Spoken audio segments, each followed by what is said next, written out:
क्या राबी पीरजादा को हम सफर मिल गया? राबी पीरजादा शादी कब और किससे करने वाली हैं? राबी की सोशल मीडिया पोस्ट ने सबको हैरान कर दिया। पाकिस्तान की मारूफ खतात और साबिका पॉप गुलकारा राबी पीरजादा की ताजा तरीन पोस्ट देखकर फैंस उनकी शादी से मुताल्लिक कश्मकश में मुब्तला हो गए। हाल ही में राबी ने इंस्टाग्राम पर पोस्ट शेयर की जिसमें उन्हें किसी शख्स के कांधे पर हाथ रख के देखा गया।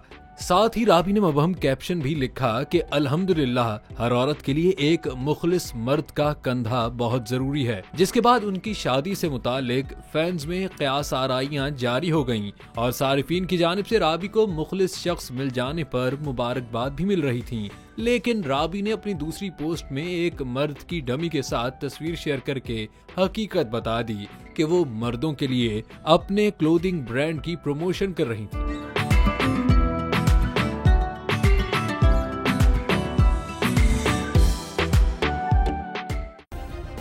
सब्सक्राइब करें और बेल दबाएं ताकि कोई खबर रह न जाए।